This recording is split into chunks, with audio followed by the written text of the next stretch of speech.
Hi, welcome back to my channel. Today's video is my April TBR for the first 10 days or so, maybe even the first 2 weeks. If I'm really ambitious, I'll say for the first week, but we have to see how things go because you're going to see my quarterly wrap up in a few days, and I think I might have 105 books for my quarterly, which is roughly 30 something books a month compared to 50, 60, 70. So my reading has definitely dropped, but it's slowly picking itself back up, and I have a very ambitious TBR. So let's hop to it. The first book that I'm going to put in this TBR is only because I don't usually put a bookmark, but I know I'm at 2200. Don't ask me how I know, but that's just my memory. So I'm right here, even though I haven't touched this in over a week, but that I just remember weird things. So I'm not quite halfway through. See that? Not quite halfway through. So this book it's the end of the world, and I'm in my bathing suit. This is a middle grade book from Scholastic Press that showed up in my mailbox. Like I have books like Did You Follow by J.D. Bedoni and Treachery Times Two by Robert McCarr. So I have books from random publishers that just come. So this is one of them. But this looked really fun. And basically, it's about a little boy who is 12 years old, and his mother said, "Look, you're going to start doing your own laundry. I think you're old enough." And so for this child to do his own laundry was like a travesty. I mean, how dare his mother ask him to do his own laundry? And it might only be for the summer, but here it is summer. So he comes up with this bright idea. I am going to wear every item of clothing I have, so I only have to do laundry once this summer. Even wearing weird things like an ugly sweater in the middle of July, or, a pair of shorts from his older brother that he detests. He's going to wear everything.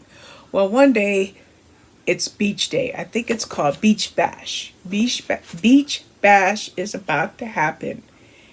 And that's the day his mother realizes he hasn't touched one stitch of laundry. In fact, his room is rife with odor from dirty socks, dirty underwear, dirty joggers, whatever. His room, nope, you're going to do your laundry. And because you didn't do your laundry, you can't go to Beach Bash. And Beach Bash is once a year. It's the biggest event, fireworks and everything. But more importantly, there's a girl he wants to impress, and he even asked to go steady. But he's got a new stepdad, and his stepdad says, "Listen, there's such a thing as like quick wash. It cuts your laundry down in time by 30-40%. Use the quick wash feature and you just might be able to make it to Beach Bash." Wow. Up until then, he really didn't like his stepdad at all. He resented him 100%, but he gets this tip.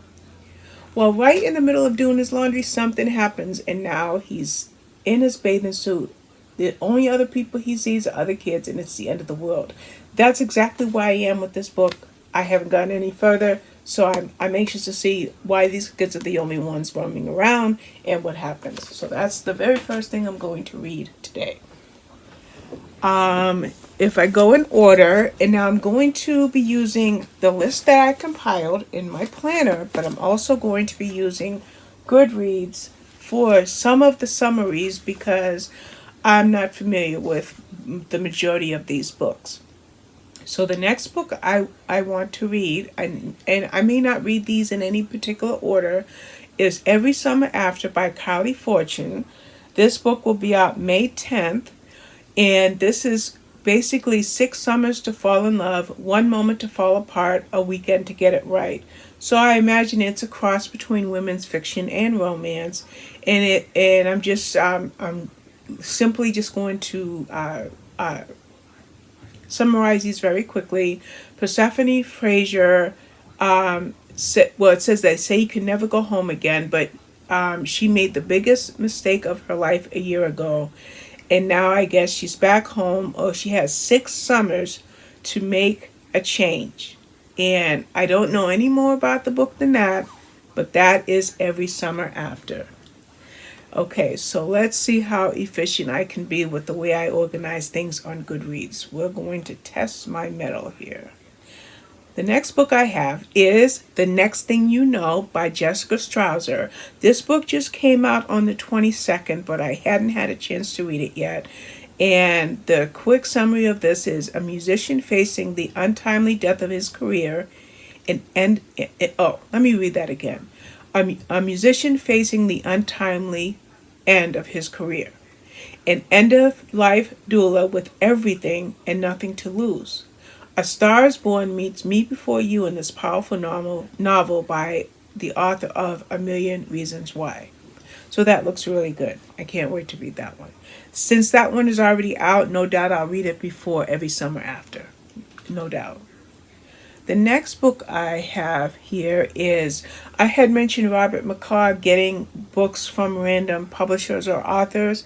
Well, I found out that this book that I have called, I'm looking at its Crossroom Treachery Times 2, is the third or fourth book in the Koa Kane Hawaiian Mystery Series. Never heard of it, never heard of the publisher. It's Ocean View Publishing. So I decided to go to my library and get the previous 3 books so that I can get to know this character, Koa Kane. And this book that I want to read this week is called Death of a Messenger. In fact, I already started it. I read about 3 chapters, but it's been a week or more, so I'm going to restart it, and that I'm going to read that. And actually, I can tell you the other ones. It is Death of a Messenger, Off the Grid, Fire and Vengeance, and then the hardcover book I have over there, which is Treachery Times 2.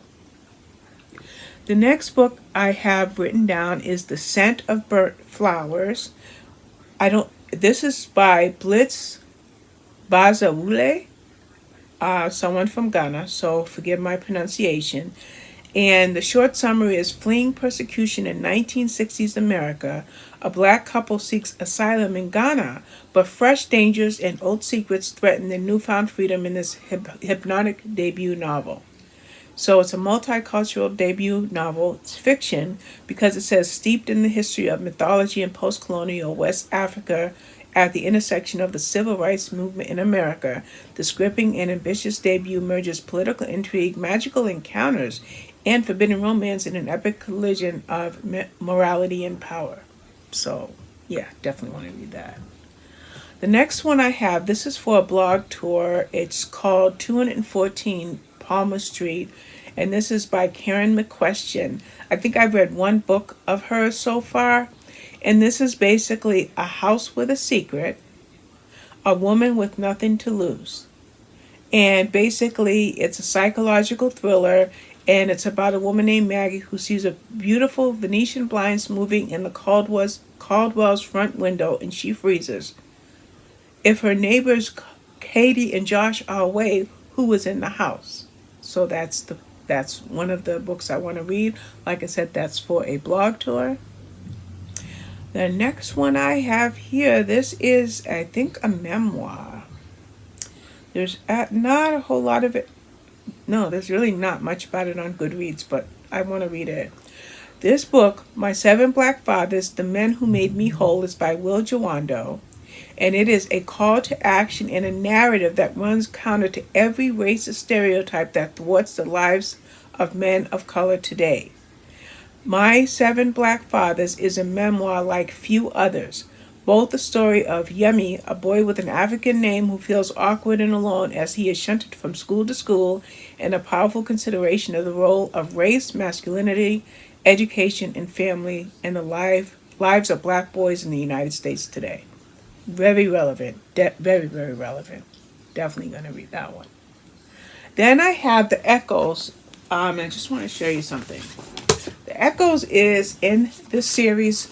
I'll show you these before I put the book cover. I read The Widows and The Hollows. And this is by Jess Montgomery. And The Echoes is the next book in that series. Now, I was I was in the hospital for a bit, so I missed the email for my next print books from Minotaur Publishing. So therefore I don't have the hardcover. to the Echoes, but I do have the digital copy and the audio copy. So I will listen to this as an audiobook. And actually, it's Kinship number 4. And this is basically, it says, the fourth in Jess Montgomery's evocative kinship series. The Echoes combines exquisite storytelling oh boy, with extraordinary crime plotting. And now this is based in July 1928. And we have Sheriff Lily Rose. Now, when you read the first book, which I believe was The Hollows, no, The Widows, the Widows tell us how Sheriff Lily Rose became sheriff back in 1928 and some of the very, very difficult cases that she had to work with. So I'm really excited to read this, but I must admit that I've had it forever, maybe a month, the audio and the digital copy, but it doesn't come out until tomorrow, March 29th. So I'll get it read enough to get it published, the reviews published as close to publication date as possible. Okay, I edited out my search for this book because Goodreads would not repopulate on my tablet. But In Bloom is an anthology by Fern Michaels, Carolyn Brown, and Laurie Foster. I love all three of those authors, most notably Laurie Foster. She's my favorite of all time. I've read 80 or 90 of her books. Carolyn Brown, I've read maybe a dozen or more, and Fern Michaels more than a few of hers. And this is basically #1 New York Times bestselling author Fern Michaels, one of the most beloved authors of our time, is joined by 2 New York Times and USA Today's bestselling authors. New York Times is Laurie Foster, USA Today is Carolyn Brown, in a spring-themed anthology of touching, uplifting stories about love, family, motherhood, and homecomings. This one comes out April 26th, so I'm not in a rush to read it, but it's definitely in my queue. Okay, so I had to edit again because I'm not used to using this tablet. It's very, very sensitive and very temperamental. But this is The Girl from Llama Street, and it's another memoir. I'm trying to read 2 or 3 of these a month, every month. They're just so good. This one is the full title for this one, and this is by Thread Books, The Girl from Llama Street, a Guyanese girl at a 1960s English boarding school in her search for belonging. And it's about a girl who grew up in British Guyana in 1950s. Her name is Sharon Moss, and what she experienced. And I don't know much more about the book other than I definitely want to read it. Hi, I was uploading my video, but I didn't remember importing this cover into the editing process. That is for The Hobbit by J.R.R. Tolkien.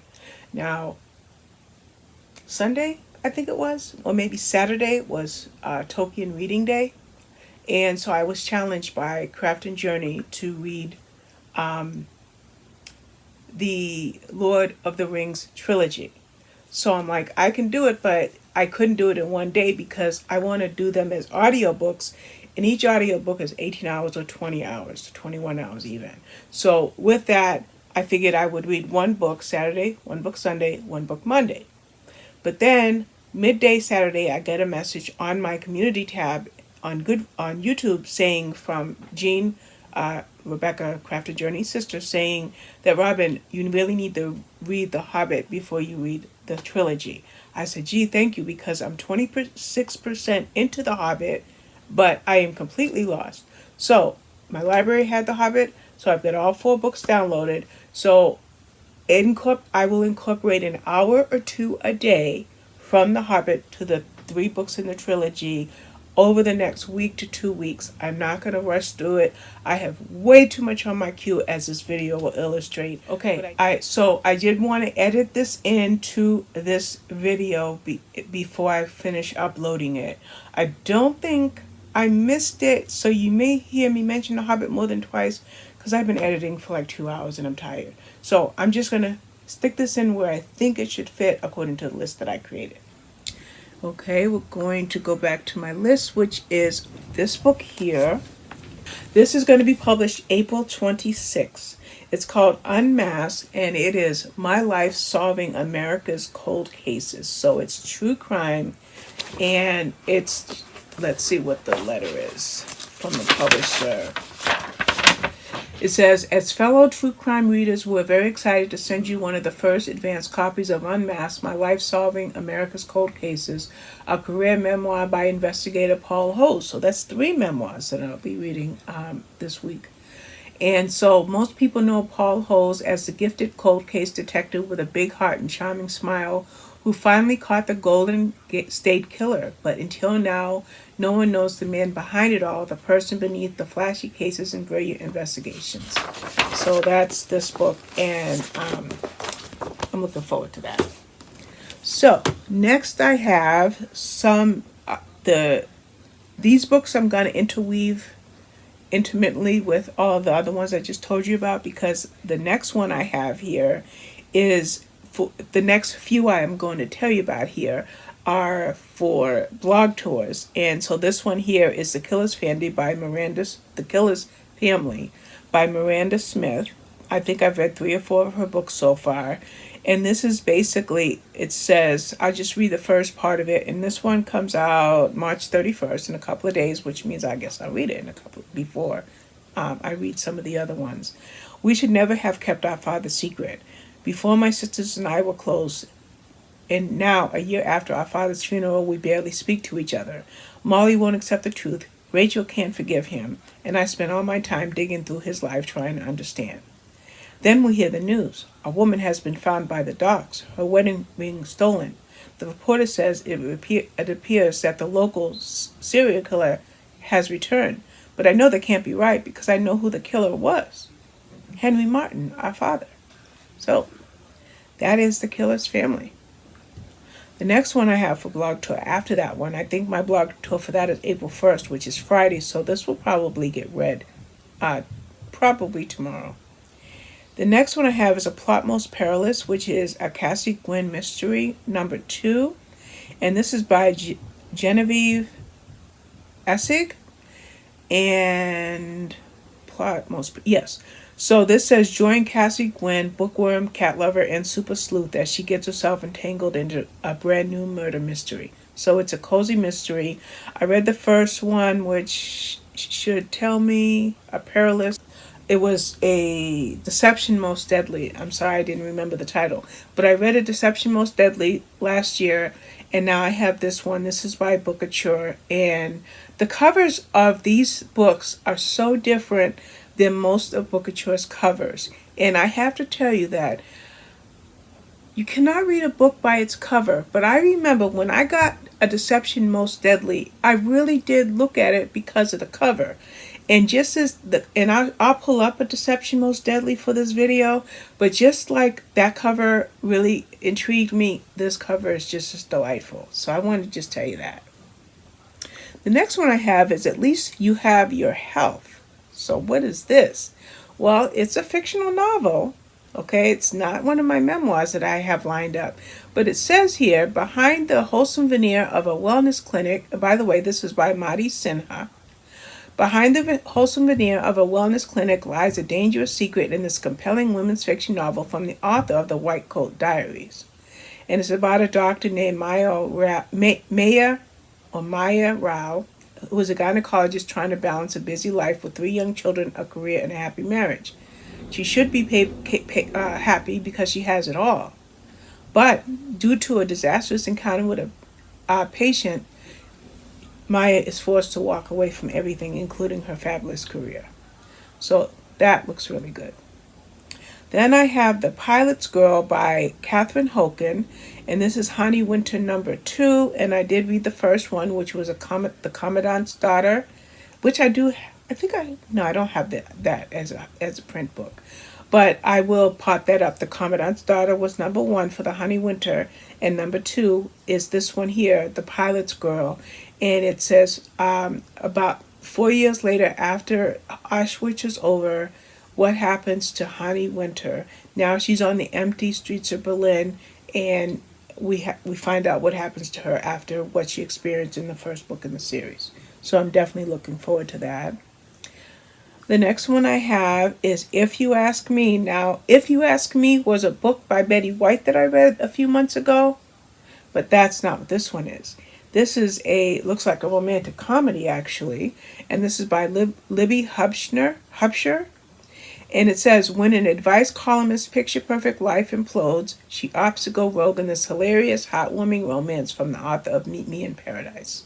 And it's about a girl named Violet Covington, a popular advice columnist in North Carolina, and whatever troubles she gets into as she finds love. So I'm looking forward to that.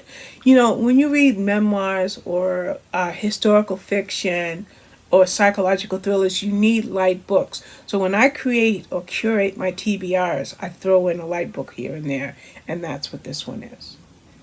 Then I go to Her Silent Prayer. This is by M.M. Chouinard, and I've read this Detective Joe Fernier series. There are 4 books in the series that I've read so far: The Dancing Girls, Taken to the Grave, Her Daughter's Cry, and The Other Mothers. And now we have book number 5, and like I said, it's this one here, Her Silent Prayer. And he's basically, Joe Fernier is a detective, and she solves crimes. So in this case, it's the body of a single mother named Melissa Rowlands that was found, and now Detective Joe Fernier is on the case. This is a very good series. I probably have gone 4 and 5 stars with all the previous books. And just 3 more books I want to mention. One is The Younger Wife, and this is by Sally Hepworth. Now this I'm kind of behind on. No. I have this as one to read. This came out, I see. The American version came out in October, or the UK version came out in October, but the American version from St. Martin's Press comes out April 5th. So I've had this as the UK version since last year, but it doesn't come out again in the American version until next week. So that's why this gave me pause when I pulled this up. But it's The Younger Wife, and it's basically, it has, I love how the summary reads. Hopefully I can show it to you. So you see how it says there, the husband, the husband, the daughters, then it says the former wife, the younger wife. So that ought to be good. That's all I'm going to tell you about that one. Then we have An Impossible Imposter, which is the Veronica Speedwell number 7. Now I'm really, really mad at myself, and I could kick myself because last year I binge read books number 1 through 5, and then I read number 6 in this delightful, delightful series. But then I've had this one for months because it came out in February, but I'm just getting to it. And that's called The Impossible Imposter. It's Veronica Speedwell number 7. Another fun cover. Sometimes covers can be so wonderful. This basically is, while investigating a man claiming to be the long-lost heir to a noble family, Veronica Speedwell gets the surprise of her life in this new adventure from the New York Times best-selling and Edgar Award-nominated author Deanna Rayburn. Now, no doubt I can probably get this as an audiobook since it's been out for months, so I will probably go to my library and listen to this one. The last book I'm going to mention is part of this series. I just thought I'd grab these. From Iris Johansen and Roy Johansen, it's the Dr. Kendra Michael series. But, let me tell you what number this is. Killer View. It's called Killer View by Royal. Oh, I see. Now I get it. Okay. Kendra Michaels is the feature character in Roy Johansen when he writes with his mother, Iris Johansen, in the Kendra Michaels series. But this book, Killer View, which came out on March 8th, it's already out, is the first book in the Jesse Mercado series. Yeah, I didn't realize that. I thought it was another Kendra Michaels book that Roy Johansen was writing on his own. So no doubt, what does it say? His mother, Iris Johansen, does the foreword. It was written so small I didn't know what that said. So no doubt, the Jesse Mercado series is a spin-off of the Kendra Michaels series. But if you read Iris Johansen and Roy Johansen, whether it's Iris Johansen by herself or when she writes with her son, Kendra Michaels is a featured character. Jesse Mercado has been in a couple of the books that I've read. But now Jessie gets her own series. But she works a lot, very closely with Kendra Michaels in this. Goodness gracious, how am I going to get all these books read? I don't know. I don't know. That comes up to, I think, 19 books, and I asked Google how many books I would have to read in 7 days to read all 19 of these books by next Monday. I have to read 2.71 books a day. So let's see if I'm up to the challenge. So when I give you my recent reads next week, I'm going to make a note in my planner. How many books did I get done in this? This should take me to the 15th if I read a book or so a day. But we're going to push the envelope a little bit. And we're going to see what I can do. Can I get these books read in 1 week? And if I do, when I come back in a week, that means I got my reading mojo back. So I've got to reshuffle this list, okay? Because some of the books are out, like The Killer's Family. I've got to get that read. I have to get Killer View read. I do have a Death of a Messenger, so I can get to the other Robert McCall books. The Next Thing You Know. So I have to reshuffle. It's right here on this half sheet. I do have to reshuffle this list. So I will reorganize the list and prioritize by publication date. But even though I'm going to reshuffle this list, guess what? I'm going to try to read them before I make my next recent reads video. Let's see if I can do it. All right, guys, that's it for now. Thanks for watching. Bye-bye.